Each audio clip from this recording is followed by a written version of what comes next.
Natin ngayon ay alas 6 pasado na at medyo maliwanag pa konti at may kasama ko ngayon, dalawa kami, bali tatlo pala, dalawa yung kasama ko, yung dalawa ay lumusong na, may excited na lumusong, pero tayo ay nagpi-prepare pa para sa pagsisid natin.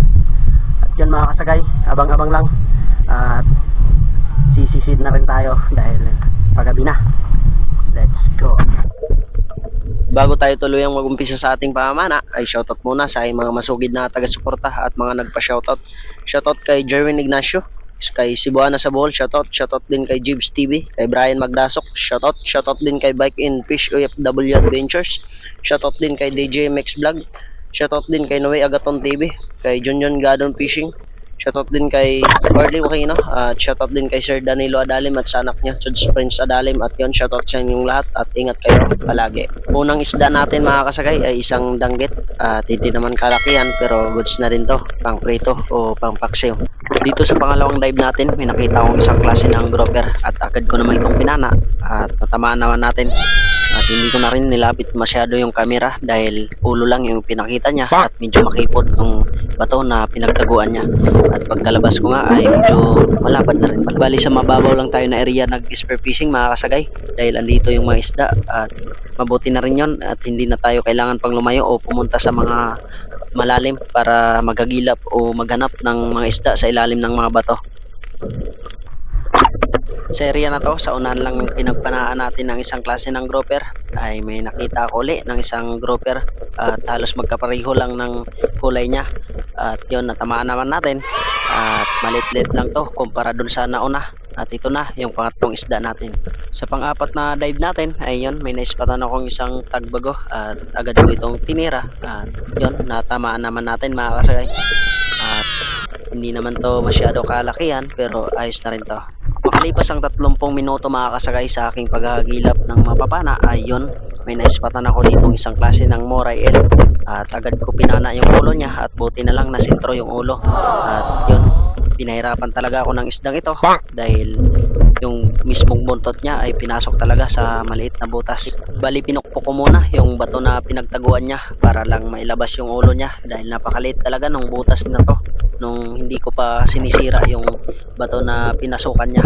At yun, makalipas nga ang 10 minuto ay nailabas ko yung isdang ito at pagkalabas ko nga ay malapad na rin pala at may pang adobo na tayo sa gata mga kasagay. Dito pa rin sa area ng mababaw ay may naispatan tayong isang samaral at yun, biniragad natin at napakaganda ng pagkatama natin mga kasagay at malapad-lapad na rin pala. At hindi ko na rin namamalayan na nakababa na pala yung ating camera kaya pala hindi na nasisintro yung pagkakuha natin ng mga video sa ating mga isdang napapana. Hanap pa tayo at dito nga may naispatan akong isang klase ng grouper at yun, biniragad natin at napakaganda ng pagkatama natin mga kasagay. Stone shot natin at yung mga klaseng grouper na to ay mahilig magtago sa mga butas ng bato at magsing laki lang doon sa pangalawa nating nahuling grouper at ayos na rin to. Dive tayo uli at dito nga sa area na to may nispatan tayong isang samaral at yun, biniragad natin at nasa pool naman natin mga kasagay. Napakaganda ng pagkatama niya, na stone shot natin uli at malapad-lapad na rin pala yung mga samaral na to. Kung wala sa malalim na area ay dito sila sa mababaw nanginginain. Dagdag tayo isang samaral mga kasagay. Thank you. Pagdagdag na tayo sa ating mga iba-iulam. Sa sumunod na pagsisid natin ay may pinana tayong 1 kilo ng pusit. Isang piraso ng pusit na pangkilaw lang naman natin at hindi naman kalakihan, siguro mga 50 grams lang mga kasagay. At dito nga sa area na to ay pumunta ako sa malalim na area, nagbabaka sakaling may makita tayong malalaki. Kaso nga lang, ito yung nagpakita sa atin, isang dalagang bukid. At nakuha naman natin. Okay na rin to, pangdagdag sa ating mga nahuling isda. Dito sa lugar namin, halos maubos na yung mga isda. Dahilan sa napakaraming namana, ultimo mga bagon sa pamamana ay walang tabas na dinadala yung mga may itlog na alimasag, lalo na yung mga hindi pa saktong laki na mga isda.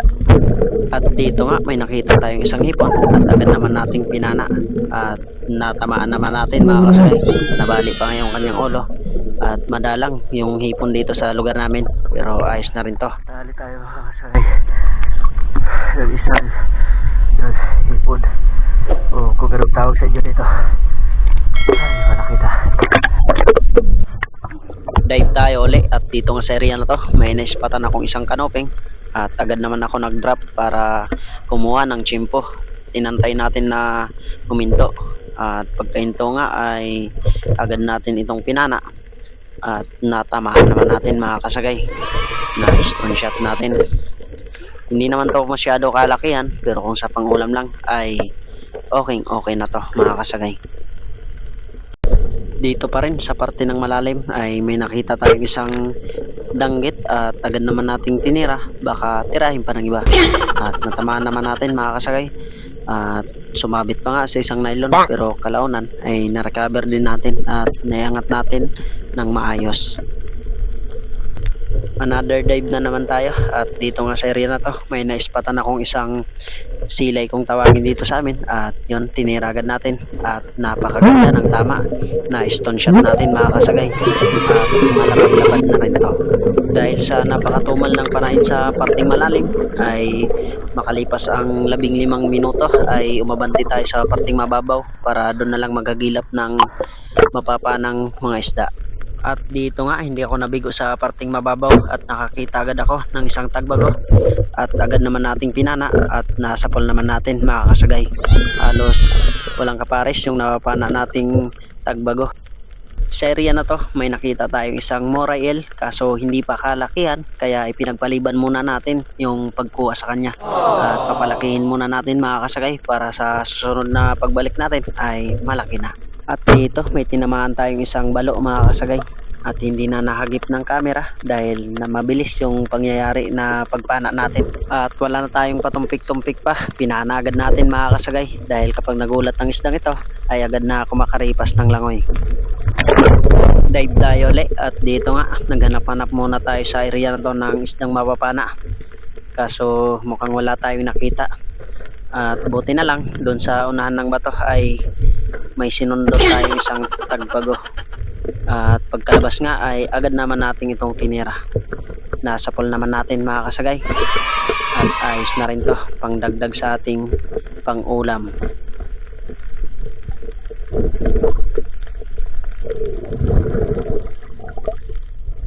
Dito sa panibagong pagsisid natin ay may naispatan akong isang parrot fish at pumitas lang tayo nito ng isa mga kasagay dahil nung pabalik ako nito ay wala akong masyadong makita na ibang isda kaya ito lang yung nakita ko at kinuha ko na to. Sa ibang lugar may mga rules talaga na ipinagbabawal ang panghuli ng mga parrot fish pero may ibang lugar din naman na walang bawal sa kanila. At dito hindi na natin nakuhaan ng aktual na pagpana yung isang tinatawag dito sa amin na tamayo at yung ulo niya ay isda pero yung papunta sa buntot ay isang palos. Kakaiba siya mga kasagay. Dito sa area na to habang tayo ay paahon na ay may nakita pa rin tayo na isang tamayo uli at agad naman natin itong pinana at natamaan naman natin mga kasagay. Maliit-liit nga lang to kumpara dun sa nauna pero ayos na rin to. Medyo pinahirapan pa nga ako sa paglabas nito dahil sa parting buntot lang pala yung tinamaan sa kanya at maliit-liit lang to kumpara dun sa una pero ayos na rin to. At ito na yung ating huling isda mga kasagay at aahon na rin tayo. A few moments later.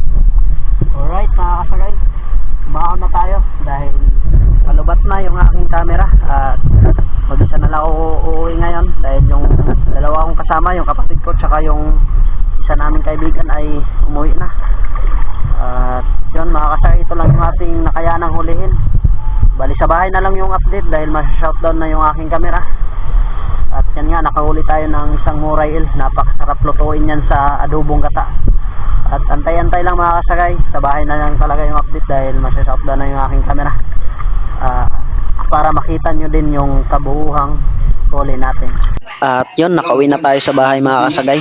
At ito lang yung ating mga kabuuhang huli natin. At lahat-lahat na yan. At yun, bago magtapos ang video na to, ay nagpapasalamat ako uli sa mga solid na silent viewers at mga solid na sumusubaybay at sumusuporta sa aking munting channel. At shoutout na rin sa aking mga kapwa espero at pasuporta na lang din sa kanila. At kung nagustuhan nyo ang video na to, ay pakisubscribe naman mga kasagay at pakihit na rin ng notification bell para lagi kayong updated sa mga susunod ko pang video.